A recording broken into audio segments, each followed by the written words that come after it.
Welcome back to another episode of The Crossing, Voices from the Lighthouse. Today we're talking with two dear friends of the Lighthouse, Harriet, Taub, and Kathy Prussak.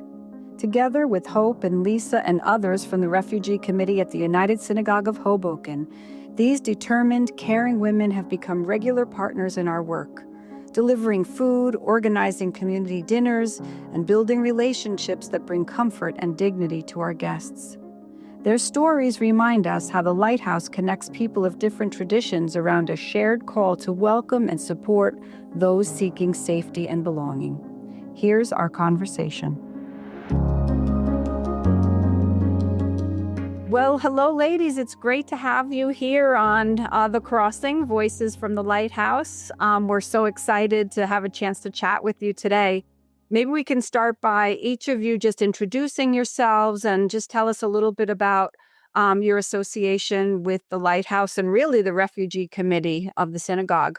Harriet, why don't we start with you? Sure. My name is Harriet Taub, and I've been a member of the United Synagogue of Hoboken for nearly 40 years. And I retired from my full-time job back in 2020. And at that time, I knew that the United Synagogue of Hoboken had a refugee committee, but, I was working full-time and I didn't really have any time to sort of put towards that. And once I retired, I decided that I would join. So it's been, I guess, 5 years. And my relationship with the Lighthouse is that soon after, I guess sometime in 2021, we had met with you, Jill, to talk about the work that you were doing, because I understand that the Refugee Committee had been supporting the Lighthouse for a number of years. And we asked you, what did you need? And one of the things you said was that there was a food pantry in Jersey City that did have food, but you needed people to pick that food up twice a month or maybe a little more often if that happened. And so I volunteered to do that. And that was really my first experience with meeting the folks at Triangle Community Center, which is a wonderful organization that supports people with food and picking it up and then bringing the food and dropping it off at the Lighthouse. So that was my first experience. And we've been doing that now for a number of years. Kathy does it with me. We go off and on with each other. And it's been really nice for us to meet the people at Triangle who are doing such good work, and then also meeting people over the years at El Faro at the Lighthouse. Great. Thank you so much. Kathy, how about you? Okay, so my name is Kathy Prussak, and I am a recent addition to the USH Refugee Committee. I've been a member of the Synagogue for more than 40 years. But I think when I retired in 2022 is when so I probably joined in 23, Harriet. I can't actually remember. But my role has been, I've always been interested in refugee issues and immigrants in particular. And so I wanted to help. And so Harriet said, great, you can help me in picking up food at Triangle. And people there are really wonderful. Everything Harriet said has been great. And then dropping it off at the Lighthouse where I got to get a chance to meet the people. The other thing, too, is that we were so successful in hosting a dinner prepared by the residents of the Lighthouse where we introduced them to a lot of community members. And it was a tremendous success raising money also for them. So you raised something interesting, Kathy. You said you've always had an interest in refugees and in immigrants. And I guess I'd love to hear from each of you, where does your interest in this work come from? Sort of what drives you to do this work? And what is it that keeps you coming back for more? Kathy, why don't we start with you? Well, I think it's really important to welcome the immigrant and support the immigrant. And I think it's so important that we continue to provide support for people looking for a better life.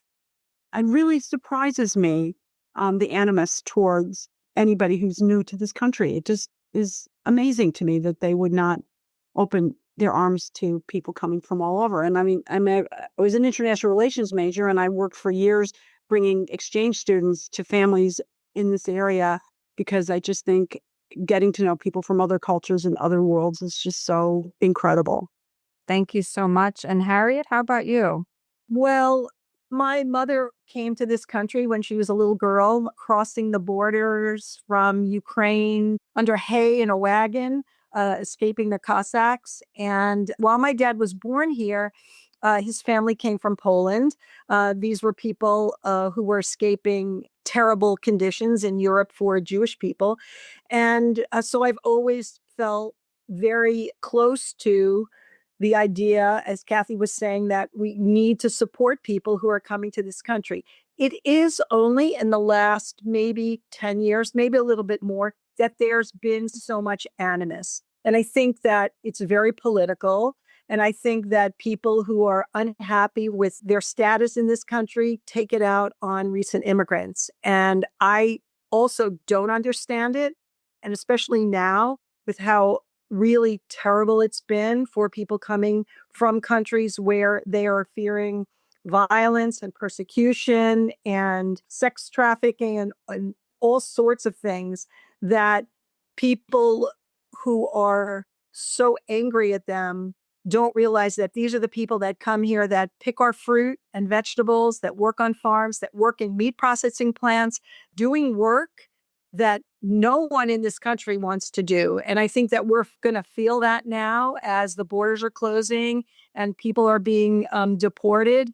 You know, the prices of everything are going to go up, and it's going to hit people like, oh yeah, those people that worked at that store or worked on our lawn or helped build our house, you know, they're no longer here. And it's a terrible feeling. And while we can't solve those really big problems, we can do some work locally. And that's what the Lighthouse affords us. And that's what you have created, Jill, this wonderful haven for people. And we are blessed with being able to sort of touch them in the way, even if it's just dropping off food for them. That's a way that we can feel like we're doing something. Very powerful words, and I think so true. You know, the Refugee Committee has done so much and has helped in so many different ways. And I'm always just amazed at the creativity you guys have, and you think about different ways to help. And it's a really beautiful thing how you find ways to help. And so many people, I mean, I don't know if you come across this, but people say, I want to help, but I just don't know what to do. And you all find ways to really help, which is amazing. And so I guess one question I'd like to ask is, can you tell us about a particular event maybe, or it could even just be an experience or an interaction, something specific that you've done or experienced with the Lighthouse that really touched your heart, that really made you feel the importance of the work that you're doing, and that just has stayed with you and that maybe even fuels you to do more? I had one. I mean, there was these two little boys, the African boys, and they were so bright and so amazing. And I just spent, a half an hour maybe just talking to them. And they were like little sponges and they wanted to know the English words. And I was, and as soon as I left that, I contacted the Hudson School. I said, you must take these two boys because they are just amazing. They were so smart. I don't think that anything ever happened with it, but I felt like, I don't know how anybody could not love them. Excellent. And Harriet, how about for you? I've met a number of people over the years, and every interaction has been with such grace from the folks that are living at the Lighthouse. They're always so grateful, whatever it is that I'm dropping off or Kathy and I are dropping off. I think you know this, Jill, because you're the one who connected me, but I've been studying Spanish. And so every time I go, I try to speak Spanish, and they're always so grateful, although they really want to speak English. But so it is a little bit of a dance. But I will say that one of the things that really stuck with me was, Kathy mentioned it before, that the Synagogue Refugee Committee organized for a dinner that was going to be held at the Lighthouse. And the chefs were residents of the Lighthouse. So there were people who were cooking who came from South America, Central America, Cuba, and then there were some folks that came from Ghana. And so I took the folks from Ghana to a few towns away, East Orange, where there was an African market because they wanted to buy some very specific things for their meal. And the care that they took and the specificity of the items that they were buying, because what they really wanted to do was to bring their culture to the people who were going to be eating that food. And it really struck me that they're in this country, and yes, there are definitely enclaves of people from Ghana, and specifically in East Orange there were, and they were able to find the ingredients they needed. But it was really a matter of pride, because everybody is making refugees out to be people who want to come and go on welfare and get free stuff, and that just doesn't happen. I mean, the level of falsities that are out there about immigrants are just, it's incredible. And, you can't trust anything. So I think they really wanted to make a point that these are the foods, this is what we eat, this is how we live. And we want to share that with you. And that was really very important to me. And I think it really was important to the people who came to that dinner. I think they really felt that. Yeah, that was really a great event on so many levels. We have to do that again. And just so much fun to sample all these different foods that are made with such love and such pride, as you point out. So I guess one of the things that I'm really interested in is, on a spiritual level, why do you do this work? How does it connect to your faith? And how has it impacted your continued sort of spiritual formation and growth? I'm really interested in learning a little bit more about that.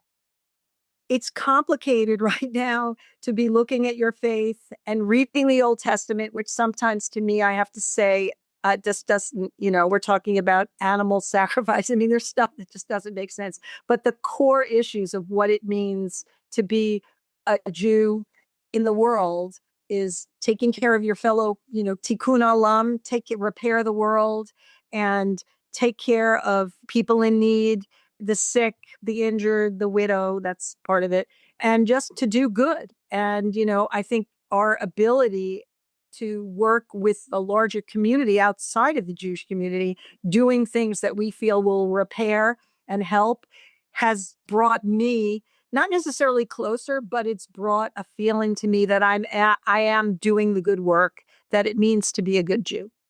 I was brought up in Reformed tradition of Judaism. And Reformed Judaism, it is very, very, very focused on social activism. It always has been. And so that's my background. When we're called to help people, this is what we do, because part of our mission in the world is to make the world a better place. And so being able to fulfill that, because it was very interesting. The Synagogue Refugee Support Committee just recently received an award from Highest. And the rabbi pointed out that we were the only conservative synagogue that received the award, because all the rest of them were Reformed congregations. And I'm very proud of that. I'm very proud that my activism background growing up and that I can connect with this committee in order to fulfill that mission that I was brought up with, which is that, we have to work to help people always. That's what we have to do. And these are people, immigrants coming to our country from the earliest of days have always needed help. And it's our obligation to do that. Can I just say one other thing? I've said this in sort of speaking at the synagogue about the refugee committee and its importance. We literally live in the shadow of the Statue of Liberty. That is so foundational to me. I mean, my mother came to Ellis Island.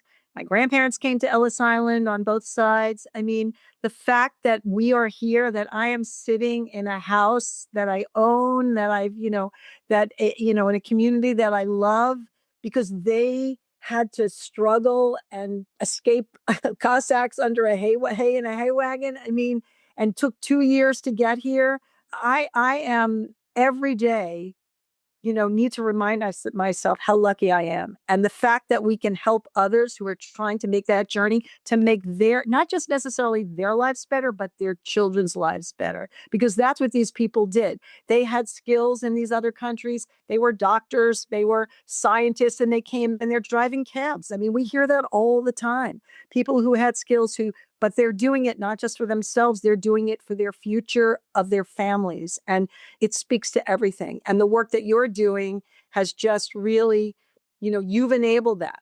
And so it's, we're blessed to be in your company and around the work that you, of a completely different faith tradition, have enabled. And we feel united by that.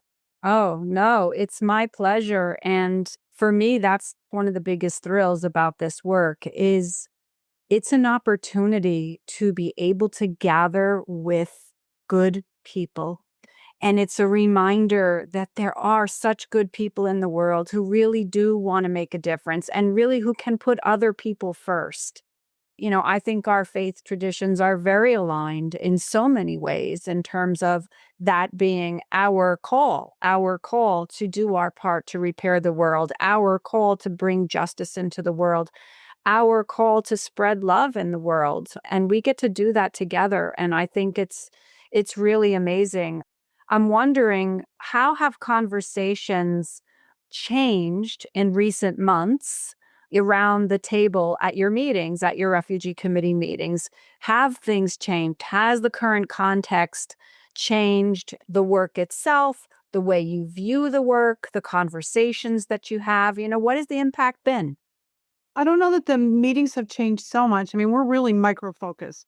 The macro issues facing the immigrant community and refugees are just depressing and horrible. And, the fact that a lot of the organizations that have been sponsoring refugees have been basically shut down again because of the administration policies, that affects us only a little, I think, other than just our overall mental state. But what it also means is that we're more determined than ever to make sure that we continue to do the work that we do for the places that we can do it. I mean, we can't do apartment setups anywhere because guess what? No apartments are being set up because nobody has come here. When we hear about people who are sold everything and were at the airport waiting to come to the U.S. and then they couldn't, it's really sad.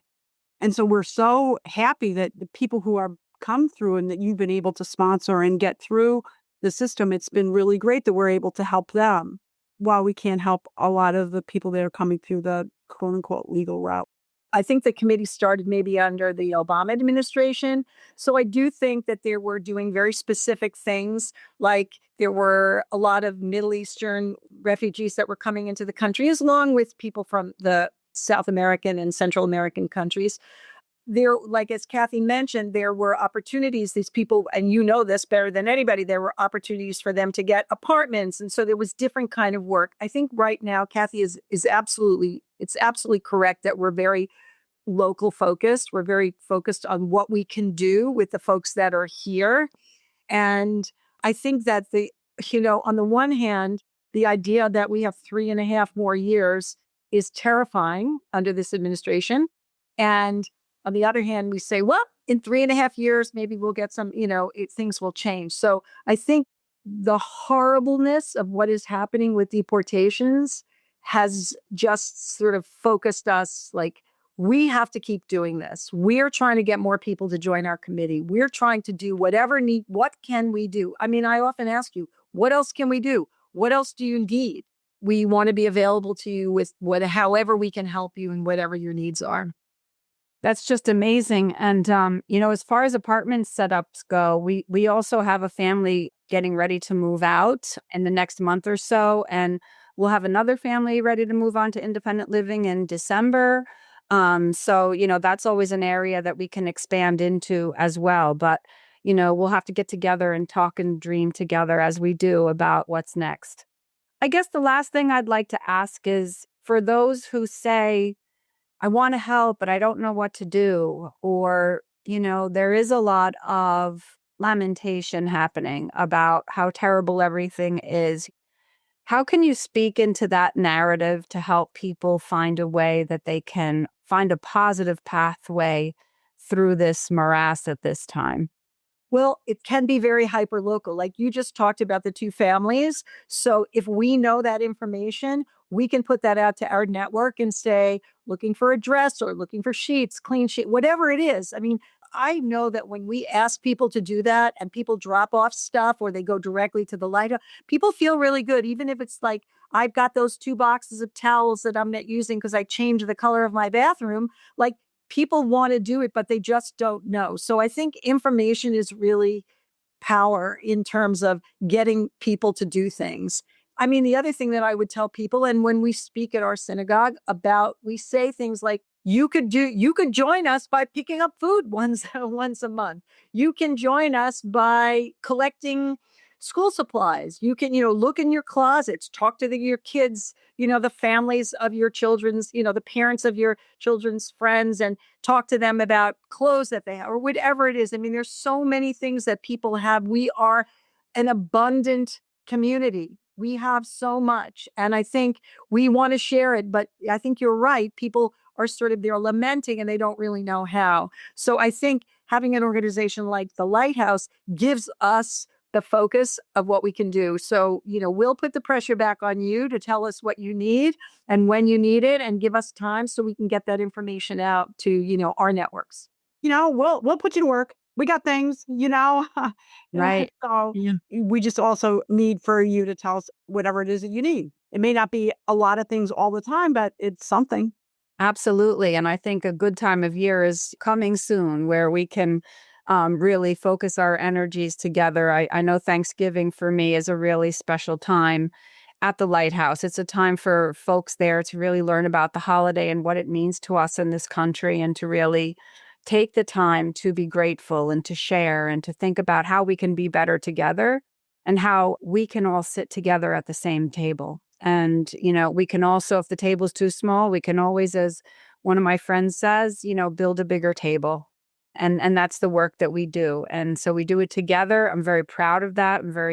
I'm enriched by that. And I want to thank you from the bottom of my heart for all that you do as individuals and as a committee to help other people who are struggling really just to have a decent life. That's what we're talking about. We're talking about the ability to live in a safe place, an ability to feed your children and get them an education and be able to give them a life and help them to build a life that you might not even be able to have yourself. But as Harriet pointed out, oftentimes this generation is sacrificing really their life for the next generation. And that's a beautiful thing. And if we can help facilitate that, then we will have done good. Jill, I want to add one more thing. There's so many people out in this world in the United States right now who claim to be people of faith. And I would just tell them to just go back to like the very basics, like, treat the stranger as you would like to be treated. It is the golden rule. Treat people the way you would want to be treated. And I feel like that is one of the biggest damages to our souls and to our country, that people who should know better and should really be caring are, viciously attacking people who are different than them. And, inside we're all the same. We all have the same blood, and it all runs red. Yes, absolutely. And amen to that. Amen. Thanks for listening to The Crossing, Voices from the Lighthouse. My thanks to Harriet and Kathy for the countless ways they've stood alongside the Lighthouse and our guests. Their witness is proof that partnership across traditions can change lives, both for those seeking refuge and for those who welcome them. If you'd like to learn more, volunteer, or support the work, visit us at the Lighthouse. Together we can keep the light shining for every person who comes through our doors. I'm Deacon Jill Singleton. We'll be back soon with more voices and more stories from the Lighthouse. In the meantime, please share this podcast with friends and consider leaving a review on Apple Podcasts or Spotify. To learn more about the Lighthouse and how you can support our work, visit lighthousenj.org. Until next time, peace be with you.